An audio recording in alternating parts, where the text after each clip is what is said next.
Olá, boa tarde. Eu sou René Rusch, o repórter da revista Carta Capital. O nosso entrevistado de hoje é o ex-governador, duas vezes governador do Paraná, 3 vezes. três vezes governador, duas senador da República, Roberto Requião. Senador, governador, obrigado pela sua presença, um prazer tê-lo conosco aqui. Prazer é meu, René, e que reconheço profundamente a importância da Carta Capital na discussão política brasileira. E essa discussão é mais importante agora que nós estamos numa verdadeira crise de governo. Conseguimos nos livrar do bolsonarismo, daquele atraso incrível, mas estamos com uma crise de governo, na minha maneira de entender. E eu não sou da oposição, não. Eu sou fã do Lula, entrei na campanha dele de corpo e alma. Eu me candidatei a governador porque o PT não tinha candidato. Eu entrei no PT para isso. Aliás, desculpa, governador, a primeira pergunta que eu faria para o senhor é exatamente essa. O senhor ficou 40 anos, mais de 40 anos no MDB, no PMDB, e o ano passado optou pelo PT. Por que o senhor optou pelo PT? Eu optei pelo PT porque o PT não tinha candidato ao governo. E nós precisávamos de uma candidatura no Paraná para remover o bolsonarismo do Brasil e do Estado. E eu estava profundamente desgostoso com o PMDB. Eu era, no Paraná, o filiado número 1. Eu fui fundador do PMDB aqui. Eu organizei o PMDB com uma série de companheiros. E a carta de princípios do PMDB Nacional, Esperança e Mudança, eu fui um dos redatores, junto com o Carlos Lessa e outros companheiros. Aquela carta que está atualizadíssima com a devida redução sociológica para os dias de hoje, está importante até hoje. É o desenvolvimentismo brasileiro que nunca foi, na verdade, implementado. O PMDB fez aquela proposta maravilhosa, mas depois foi diluído, liquidado pela fisiologia política. E eu saí do PMDB também porque o PMDB se colocou pela direita. Aquela proposta Ponte para o Futuro, que nunca foi aprovada pelo partido, mas imposta pelo Temer, pelo Marcos Lisboa e aquele pessoal que a redigiu, me descontentou de uma forma brutal. É um entreguismo explícito como política partidária. Então, eu saí do PMDB. Estava sem partido aqui no Paraná. Mas o PT, ressalvo sempre que eu tenho uma admiração profunda pelo Lula, estava sem candidato ao governo do Estado. E eu entrei no PT para ajudar a eleição do Lula e a derrota do bolsonarismo. Governador, o PT é um partido que tem várias correntes internas, várias tendências. O senhor pretende aderir a alguma dessas tendências? O senhor pretende ocupar um espaço na direção do PT, do partido? René, depois do processo eleitoral, eu não me elegi no Paraná, eu fui simplesmente esquecido pelo PT. As tendências aqui me deixaram de lado. Nunca mais falaram comigo, não perguntaram o que eu achava da organização do partido no Estado. O próprio Lula ligou para mim, em meados do último mês do ano passado, me dizendo que queria conversar comigo e com a Gleisi sobre o Paraná, sobre a política, e que em 10 dias ele ia marcar uma reunião. Essa reunião nunca aconteceu. Eu fiquei totalmente marginalizado. Então, a corrente majoritária do PT no Paraná não me incluiu. Ela desprezou a minha participação de uma forma absoluta. O que não me joga na oposição. Eu continuo torcendo pelo Lula e pelas mudanças que nós nos comprometemos na campanha. Fim do Banco Central independente, Petrobras na mão do povo do Paraná, estatização da Eletrobras e uma legislação trabalhista que dê garantias ao nosso povo trabalhador, mais simples, que está devorado, inclusive, pela uberização. Mas isso tudo ainda não aconteceu. Eu inicio dizendo a você que eu estou insatisfeito, estou descontente, porque nós estamos vendo um governo espetáculo, com algumas jogadas interessantes. 37 ministérios, René. Tem cabimento isso? Ninguém administra 37 ministérios. Seguramente o presidente da República não vai saber o nome dos ministros e não vai poder se reunir com eles. Então foi um jogo mediático, mas as questões fundamentais foram abandonadas até agora. Até agora eu digo porque eu estou contente com os pronunciamentos do Lula sobre o Banco Central. E fica aqui uma sugestão já. para nós que estamos batendo esse papo levarmos ao Lula. Ele devia usar o horário da presidência da República e fazer uma proclamação à nação dizendo o que é o Banco Central independente, o que é o domínio do capital financeiro contra a visão do Brasil produtivo e pedir apoio, porque ele não vai ter apoio da mídia. A Globo, por exemplo. A Globo não suportava o Bolsonaro, mas você nunca viu na Globo uma crítica ao liberalismo do Guedes, ao liberalismo selvagem e financeiro. O Lula precisa se comunicar com a população e criar um movimento. Se os empresários brasileiros são semi-empresários, eles são rentistas com o desmonte da industrialização do Brasil, eles não se manifestam, eles estão contentes com a política do Banco Central. Mas ela não dá emprego, não traz desenvolvimento, não aumenta a produção de ciência e tecnologia. Então, o Lula precisava fazer um apelo ao país e mudar a maneira de conseguir maioria no Congresso Nacional. A ação do governo no Congresso Nacional transformou aquilo tudo num velho mercado, a velha política. Não há uma proposta de mudança no Brasil, de crescimento econômico, de desenvolvimento. Há uma aquisição de parlamentares através da conversa com os líderes de grupos para dar sustentação ao governo. Mas essa sustentação ao governo não garante que o governo assuma o poder, para que as promessas de campanha sejam realizadas. Eu acho tudo isso um brutal equívoco. Governador, durante a campanha, o presidente Lula afirmou que o seu governo não seria o governo do PT, mas de todos que o apoiam. Como é que o senhor analisa isso? Eu acho que quem apoiou o Lula e garantiu a eleição foi o povo brasileiro.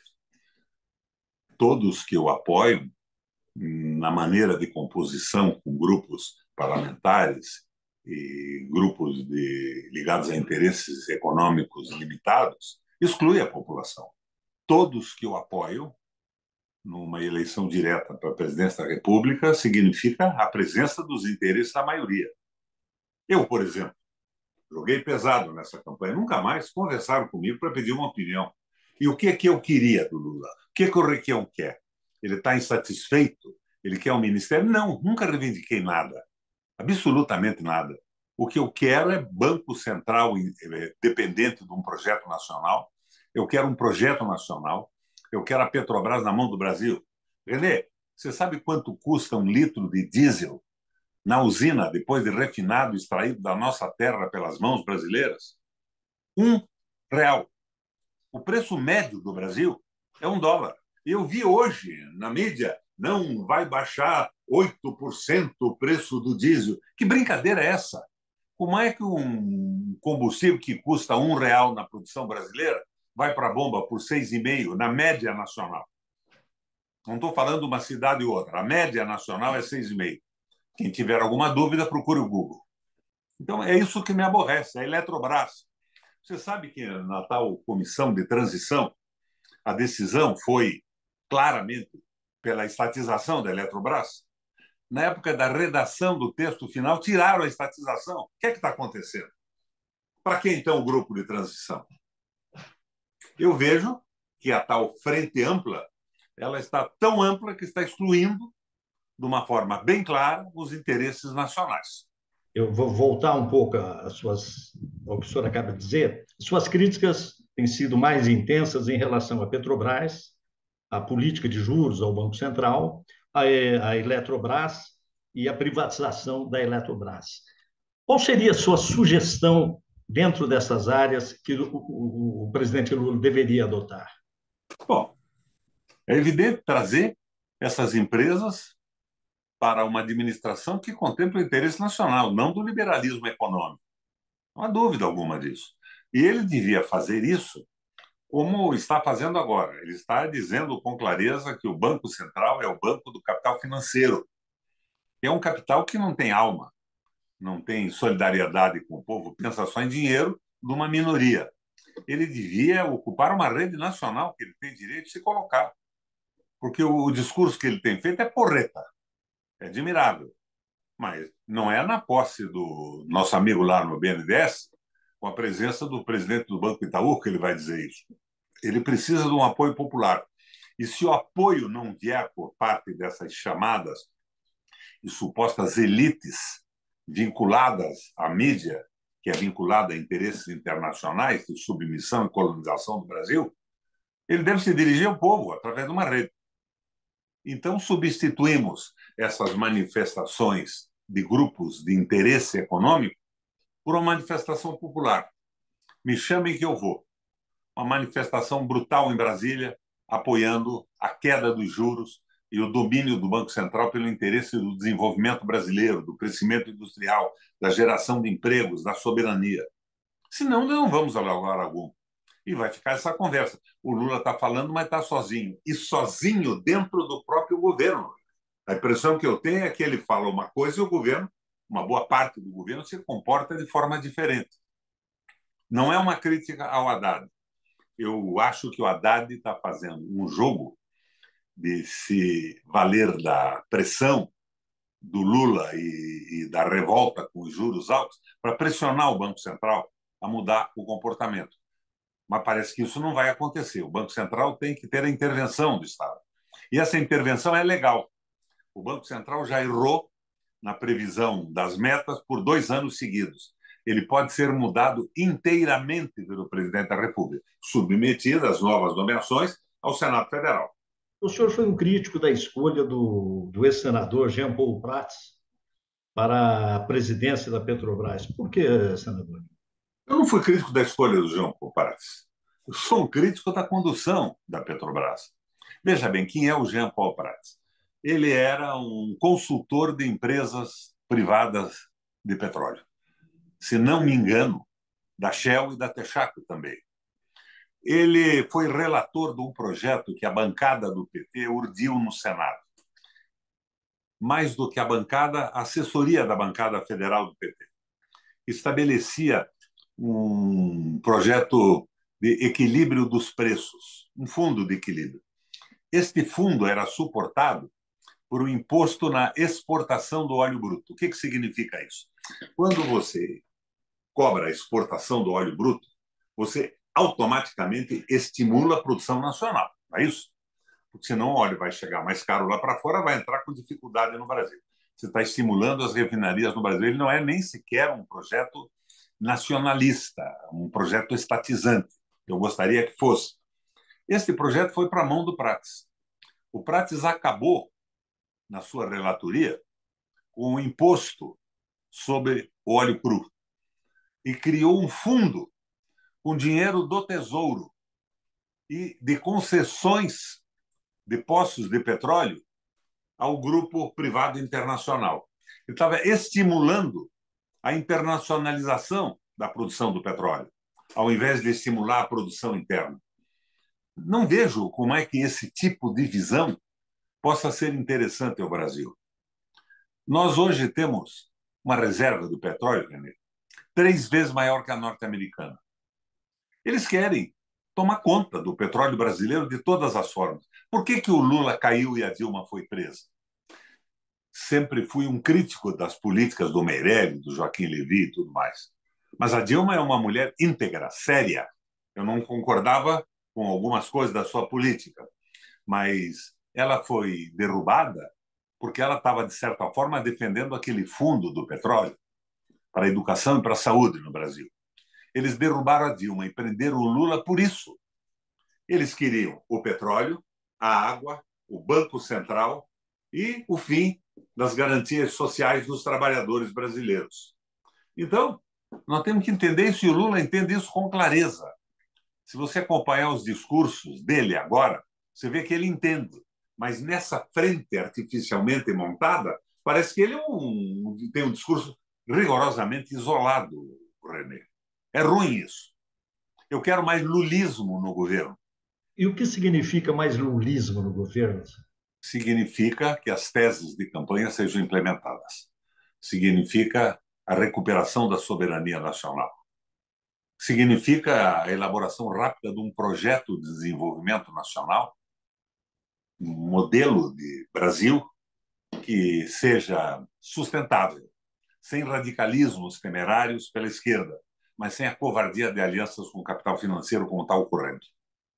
Talvez Lula, mas com o governo.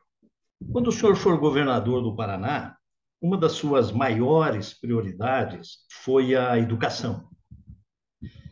No Brasil, no governo aí do ex-capitão, o Ministério da Educação foi destruído. Com toda a sua experiência, como o senhor analisa o projeto que o ministro Camilo Santana apresentou ao governo? Eu conheço o Camilo superficialmente. Ele já esteve aqui na minha casa em Curitiba quando visitou o Lula junto com Jacques Wagner.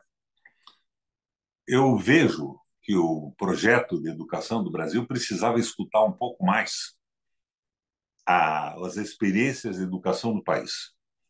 No nosso governo aqui no Paraná, numa parceria com os professores, eu criei algumas modalidades inovadoras. Por exemplo, a formação continuada dos professores. A televisão Paulo Freire, que fornecia material para as aulas que os nossos professores quisessem ministrar aos seus alunos. Eu criei o livro público.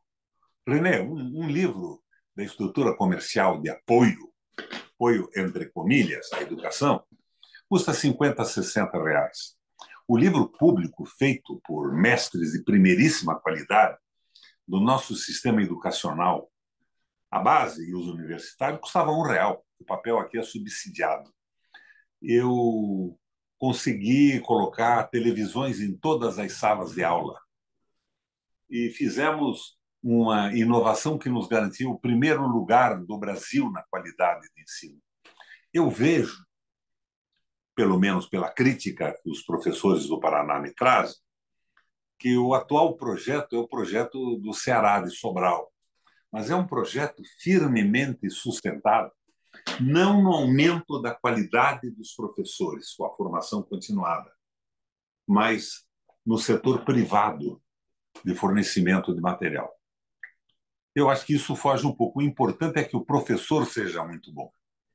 Então, eu acho que eles deviam escutar um pouco mais os apoios que tiveram no Brasil inteiro. Não.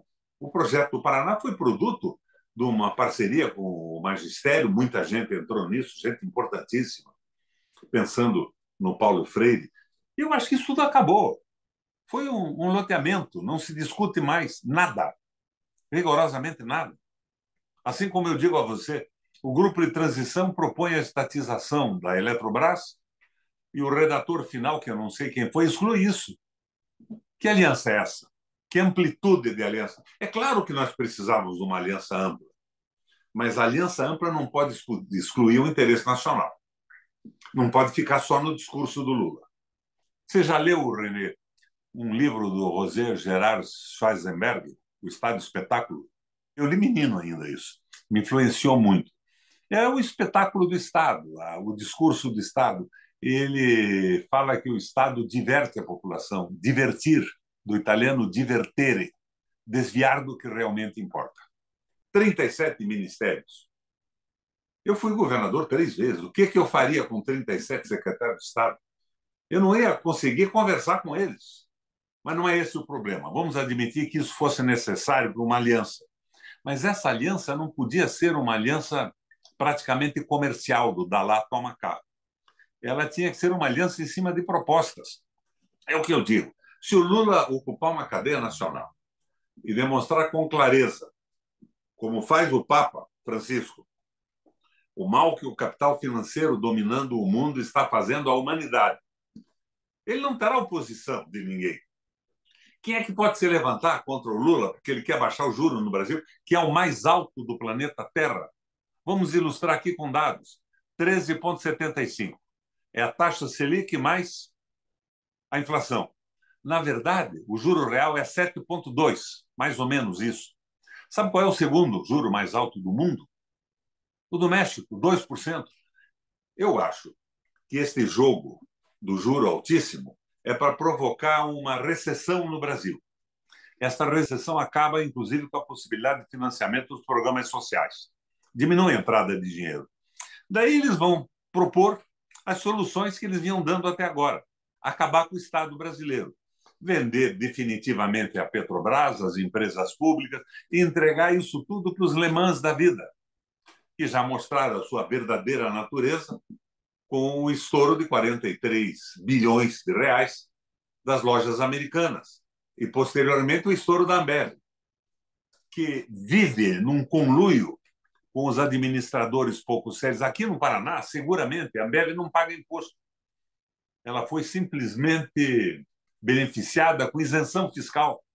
E quando deputados pedem para o governo revelarem qual foi a vantagem da Ambev e qual foi a perda do Estado, as isenções aqui fecham 17 bilhões de reais. O judiciário não dá amparo e a Secretaria de Estado diz que é sigilo fiscal. O Tribunal de Contas do Paraná pediu para a Secretaria da Fazenda uma informação agora sobre as empresas que receberam isenção. Aqui é o bolsonarismo do rato, que tem como ídolo o Guedes. Pediram à Secretaria da Fazenda, Tribunal de Contas, o órgão fiscalizador, e ele respondeu que é sigilo fiscal, amparados pelo judiciário que não julga. Então, você veja, nós estamos numa bagunça, uma disputa de poder. A intenção é acabar com o Estado e impor o liberalismo econômico. E quem se ferra com isso é a população. Daí, que apelo nós vamos fazer a esses empresários brasileiros que são meio empresários e meio rentistas? Eles não conseguem entender o que está acontecendo, porque eles estão vivendo bem, ganhando muito dinheiro. Mas o povo está se ferrando. Eu gostaria de ver o Lula da campanha assumindo definitivamente o governo. E essa posição dele em relação ao Banco Central me dá alguma esperança. Eu sou um admirador do Lula, um cara numa constante evolução. E essa evolução, pelas conversas que tive com ele antes da campanha, me dão uma certa segurança de que ele entendeu por que ele tinha perdido o governo, por que a Dilma tinha sido empichada, por que ele tinha sido preso. E ele entrou com consciência na defesa do Brasil. Mas, de repente, essa frente é tão ampla que só não cabe nela o interesse do povo brasileiro. Como é que você vai manter programa social se a Petrobras, que era responsável por 80% dos investimentos no Brasil, está tendo lucros fantásticos hoje? É a empresa que dá maior lucro da história das petroleiras no mundo.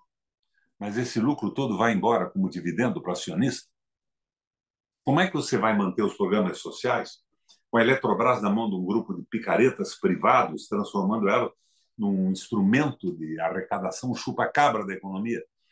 No exato momento em que a França estatiza o seu sistema elétrico e a Alemanha estatiza o sistema energético, Petrobras, petróleo e eletricidade, de uma forma total, no momento em que a Inglaterra recua da privatização da água e esgoto, Londres está fazendo isso e Paris faz a mesma coisa, nós estamos na contramão do mundo para satisfazer a ganância de alguns participantes dessa aliança ampla. A aliança tinha que ser ampla, mas não tão ampla que excluísse o interesse da soberania. O senhor teria sido convidado para integrar o conselho de administração da Itaipu e não aceitou, segundo a imprensa divulgou. O senhor, no fundo, se sente preterido pelo governo Lula? Esse convite foi um desaforo, uma humilhação. Você sabe o que é o Conselho de Itaipu?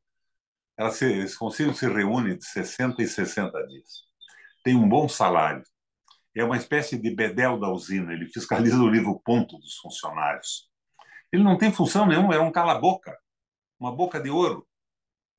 Eu não reivindiquei cargo nenhum no governo. É claro que se houvesse uma possibilidade de participar construtivamente no projeto de reconstrução do Brasil, eu acharia bacana, mas não pedi nada. A minha reivindicação, eu deixei clara para vocês, são as promessas de campanha.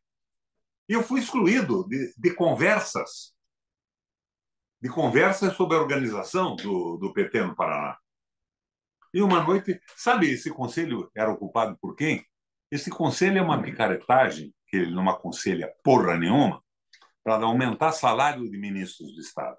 O Wagner foi conselheiro, o Ciro Gomes foi conselheiro, o filho do Pessutti, aqui do ex-governador do Paraná, meu vice, foi conselheiro, o Pessutti foi conselheiro. Era uma boca rica, uma boca dourada. Que espécie de comportamento é esse? De um sujeito que entrou nesse jogo todo ideologicamente para tentar consertar o Brasil. Não aceitei, fiquei indignado com o convite. Não, você está em dificuldade financeira, então tem aí um pichuleco para você. Ora, não enxergaram a minha vida e a minha carreira política. Eu faço política por idealismo e por ideologia. Nunca me preocupei com isso. Para você ter uma ideia de como eu não me preocupei, eu hoje, depois de ter sido governador 3 vezes, senador 2 vezes, presidente do Parlamento Europeu Latino-Americano com sede em Bruxelas, na Bélgica, presidente da seção brasileira do Parlatino e do Parlasul, Panamá e Montevidéu.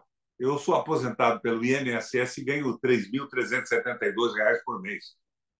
Não tem nenhuma aposentadoria pública. Eu fui prefeito de Curitiba, governador 3 vezes, e esses cargos. Eu faço política para dar um sentido à vida.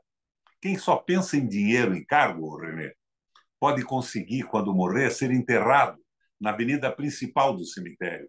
A contribuição verdadeira você tem que dar na reconstrução e na evolução do processo civilizatório do Brasil e do mundo. Não foi para isso que eu participei dessa campanha. Eu fui para ver as mudanças. Agora, parece, você mesmo me disse que o PT tem correntes. Eu acho que uma corrente é pior que a outra. Eles estão disputando cargos, não é mudando o governo. Isso é ridículo. E a minha preterição aqui, acho que foi o medo que eu influísse internamente o PT. É a tentativa dos grupos de domínio do partido. Não estou preocupado com isso.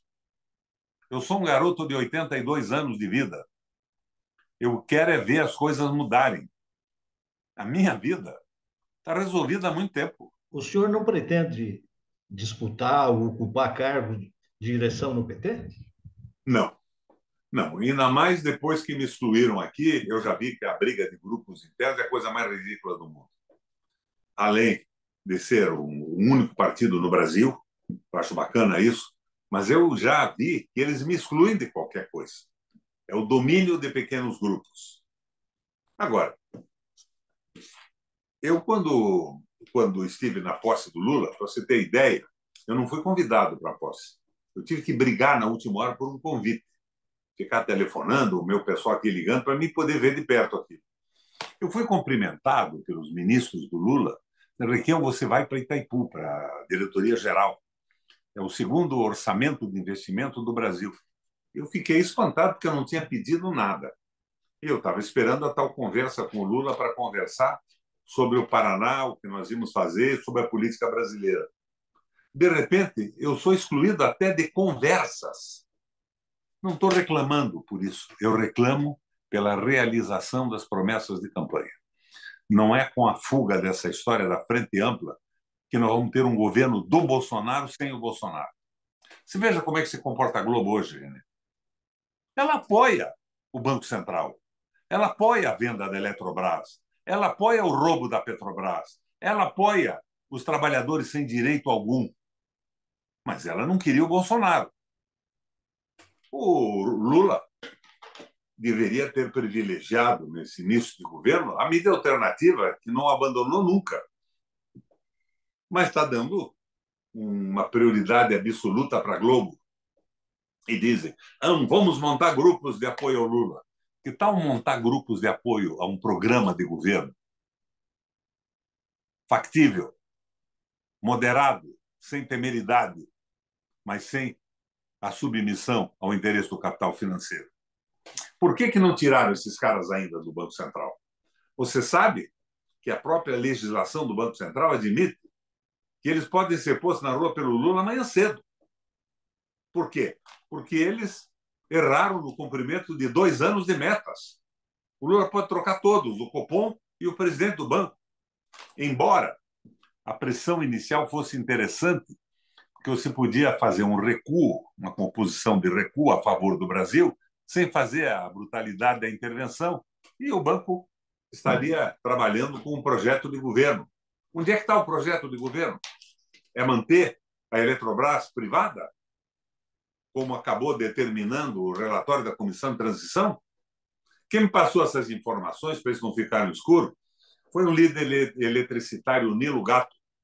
Governador, com a reeleição, vamos falar um pouco do Congresso, desse jogo político, do deputado Arthur Lira e do senador Rodrigo Pacheco no Senado. O senhor acredita que o governo estará mais fortalecido nas duas casas? Veja bem, se tivéssemos exposto um programa claro de mudança, o Brasil vai baixar os juros num projeto de desenvolvimento econômico, de industrialização que acabou. Em 1980, o Brasil produzia industrialmente mais do que os tigres asiáticos. Lembra quais eram? Tailândia, Malásia, Coreia do Sul e China. Hoje não produzimos 9% do que eles produzem. Nós entramos na Guerra Fria, nós fomos paralisados pelos acordos com a política norte-americana. Se houvesse uma proposta clara, ao invés de uma negociação de cargos, o Pacheco e o Lira, eles não foram eleitos, eles adquiriram a presidência da Câmara e do Senado.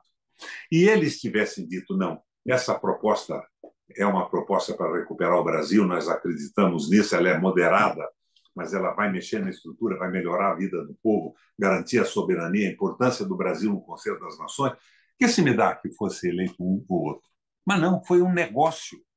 Você ganha um cargo e, de repente, elege um ministro que meteu a mão no dinheiro para fazer uma estrada para sua fazenda. O outro que vem aqui sobre a questão do Paraná e diz que o pedágio do Paraná, que foi o maior roubo da história do Brasil, está muito bom. Ele está de acordo com a política do rato. O Bolsonaro, o René, quando houve a privatização, tentativa de privatização da Companhia de Energia do Paraná, que é a melhor do Brasil, fez um decreto, porque o Tribunal de Contas da União disse que era tudo ilegal, que não valia a privatização.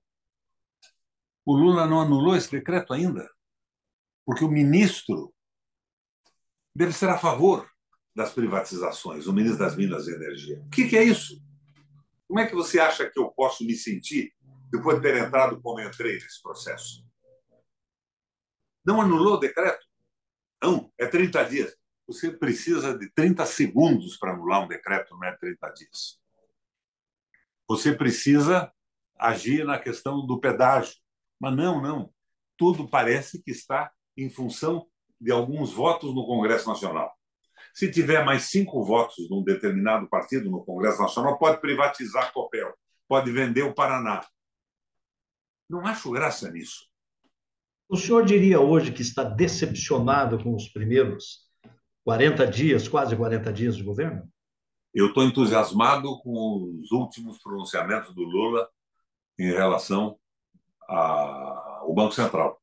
Mas eu não posso esquecer, Renê, que foi o PT que mudou na eleição passada, não essa do Lula agora, mudou o programa de governo no Tribunal Superior Eleitoral para dizer que ele era a favor da independência do Banco Central. Então, esse partido é dividido. O Lula está dizendo o contrário agora.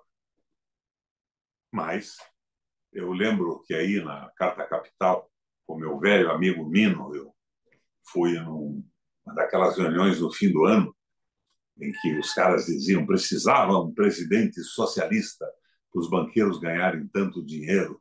E uma das estrelas era o Lemã, elogiadas pela política econômica do governo. Agora, se os erros podem se transformar na nossa experiência e não serem repetidos, é fantástico. E eu vi que o Lula tinha consciência disso. Então, agora, eu acho que a ação nossa aqui, a crítica eu faço, que sempre me joguei de corpo e alma no apoio à Dilma, mas embora eu fosse opositor do Meirelles, do Joaquim Levy, daquela gente toda no governo, porque eu li A Ponte para o Futuro, escrita por um cara que era secretário de Finanças do PT, não era? Do governo federal, Marcos Lisboa. Ele é um dos redatores da Ponte para o Futuro. Aquela barbaridade. Eu entrei pesado no jogo. Eu sempre faço política com o que eu acredito. Eu nunca espero nada. Mas eu espero que as coisas mudem no Brasil. Então, hoje, eu me entusiasmo com o Lula abrindo a boca. Se ele for para uma rede nacional, ele vai levantar o nível de consciência política do Brasil. E vai na linha do Papa Francisco. O capital é ruim? Não. O capital bem aplicado cria uma fábrica, levanta a tecnologia, dá empregos bem pagos aos trabalhadores. Mas ele não pode dominar o mundo, as pessoas. O capital tem que servir ao processo civilizatório, o bem-estar da vida das pessoas, dos trabalhadores. Está acontecendo o contrário. René, nós estamos em vésperas de uma nova guerra mundial, detonada por essa loucura dos Estados Unidos e a Rússia disputarem o mercado mundial, onde a Ucrânia é bucha de canhão, e da hostilidade dos Estados Unidos com a China, que está crescendo extraordinariamente do ponto de vista tecnológico, fazendo mudanças internas na condução da sua economia. Nós estamos numa crise pesada. O que o Brasil precisava? Ter um projeto claro de desenvolvimento. De hostilidade aos Estados Unidos? Não. Mas de valorização nossa. Vamos respeitar os Estados Unidos, a Rússia e os outros países que têm os seus problemas internos. Mas nós não podemos ficar como vassalos desses projetos. Não podemos ser vassalos dos americanos, mas vamos ser agora da Rússia e da China através do BRICS? Não, tem que ter o nosso projeto. Por que isso não se coloca com clareza agora? Daí o Lula vai para a Argentina e não visita a Cristina Kirchner. Por quê? O Fernandes merecia uma visita do Lula por ser presidente e por ter vindo aqui em Curitiba, na Polícia Federal. Mas a política do Fernandes é diferente da política proposta pela Cristina hoje. Ela é uma política que está seguindo os caminhos do Fundo Monetário Internacional, do neoliberalismo. Eu acho que a gente precisa repensar isso tudo. Então, eu vejo alguns erros, e esses erros podem nos levar, e é isso que me abomina, a pedagogia do fracasso. Só vai ser entendido isso quando a economia fracassar. O que é detestável nesse momento do Brasil. E a economia, nesse caminho, vai fracassar. O Banco Central quer a recessão para forçar o Estado a abrir mão de todo o comando que ele possa ter de setores importantes da economia. Empresas estratégicas, água, luz, petróleo. Como é que é possível, vou repetir, que custe R$ 1 o S2, o diesel, pronto na usina, refinado em refinarias brasileiras por trabalhadores brasileiros do nosso solo do pré-sal, e seja vendido por um preço médio de 6,50? E, de repente, eu vejo aí, não, vai baixar 30 centavos. O que é isso? E esse presidente novo, que eu mal conheço, ele foi senador comigo num fim de mandato, eu estava saindo, mas mal conheço, diz que ele vai se dedicar à tecnologia alternativa. Você assistiu aquele filme de Volta ao Futuro, que tinha aquele cientista louco? Ele vai empinar papagaio para pegar os raios e transformar os raios em eletricidade na Terra? Ele vai se dedicar à perfuração da camada terrestre para pegar a pressão geológica de altas temperaturas? Ele quer usar as marés para produzir energia, mais a eólica, a solar? Deixa de brincadeira. Como quem diz, não, vamos deixar tudo como está, porque nós vamos investir no futuro. Que futuro se o mundo inteiro está se estraçalhando pelo domínio do petróleo? Que palhaçada é essa? Dizer que a Petrobras vai tentar empinar raia agora para pegar trovão no ar e canalizar para uso de energia na Terra? A pressão geológica? Não é assim. O petróleo não é só combustível, são mais de 100 subprodutos. Isso vai durar muito tempo. É claro que a pesquisa para frente é interessante, mas seria mais ou menos como dizer que vamos deixar a floresta amazônica acabar, a terra acaba, vamos começar agora a investigar possibilidades da colonização da Lua. É ridículo isso, isso é vendido como verdade pelo nosso governo, René. Não dá para engolir isso. E o que estão fazendo com a Petrobras? Não, os trabalhadores serão muito bem tratados agora. Nós estamos ganhando o maior lucro do mundo, nós vamos melhorar o nível dos trabalhadores. Petrobras é do Brasil, os trabalhadores são importantíssimos. Mas eu vejo que isso está, de uma forma bem clara, traindo o que a gente imaginava que tinha que acontecer no Brasil. Governador, Agora, por 30 mil por mês e um cargo de bedel de Itaipu, eles queriam calar a minha boca? 30 mil para não trabalhar. Tem cabimento isso? o nosso 8 de janeiro, fatídico 8 de janeiro, demonstrou que essa ultradireita radical, o bolsonarismo, ele demarcou a política brasileira, está aí. Na sua opinião, isso é preocupante? E aonde esse movimento pode chegar? Não é preocupante. O 8 de janeiro foi uma manifestação ridícula. Mais ou menos 4.000 pessoas estipendiadas por empresários que usufruíram da bobagem do Guedes no Brasil foram a Brasília. Dessas 4.000, 6.000 no máximo, tinha lá uns 400 caras, foram preparados e treinados para quebrar o Congresso, quebrar o Palácio do Governo e assaltar o Supremo Tribunal Federal. Foi ridícula a manifestação. Ela estava calçada pela cooptação da Polícia Federal, da Guarda do Palácio. Chamar isso de terrorismo é uma bobagem. Alguns terroristas, 400 talvez. O resto foi. Eu vi que um cara, filho de um ex-deputado aqui do Paraná, que era meu amigo, que está em Mato Grosso, pagou R$ 200 por cada cara, mais comida, estadia e tudo para irem para Brasília. Esses caras não eram terroristas, não eram nada, eles foram ganhar R$ 200. Muita gente foi nessa bobagem. Agora, transformar isso no risco, então o risco é tão grande que nós temos que engolir a extrema-direita no governo, nós temos que engolir essa negociação do Congresso que não tem princípio, que é um processo de adquirir votos, não é de convencer pessoas. Eu tenho certeza, eu fui governador 3 vezes, né? Eu nunca negociei uma emenda a um cargo, eu colocava propostas. Vamos naquela linha do antepassado teu, o Totonho Gramsci. Não existe o canalha absoluto. Canalha absoluto é uma figura de literatura. Ninguém se acredita um canalha. Agora, se não tem outra saída, vale a compra. Inclusive para o pessoal nosso. Eles dizem, bom, se para votar no Lula agora o cara recebe um ministério, o outro recebe cargos, o outro recebe emendas, e eu que votei, que acreditei, não recebo nada, passa a cobrar também. É a desmoralização total do Congresso Nacional. Se transforma no mercado persa. É isso que me incomoda. Então, o Pacheco era o candidato do Bolsonaro. E o Lira também.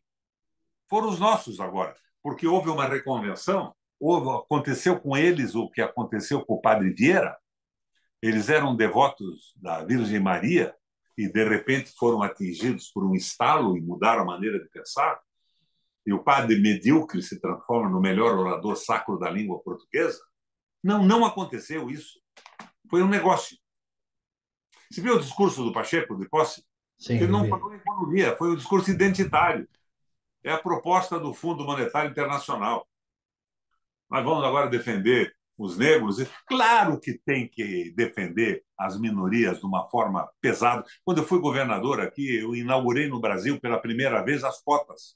Nós instalamos isso aqui no Paraná.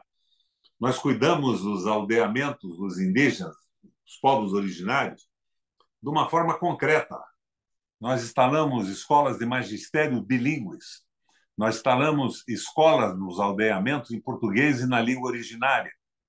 Nós colocamos tratores, agrônomos e veterinários para fazer evoluir o tipo de agricultura que eles faziam.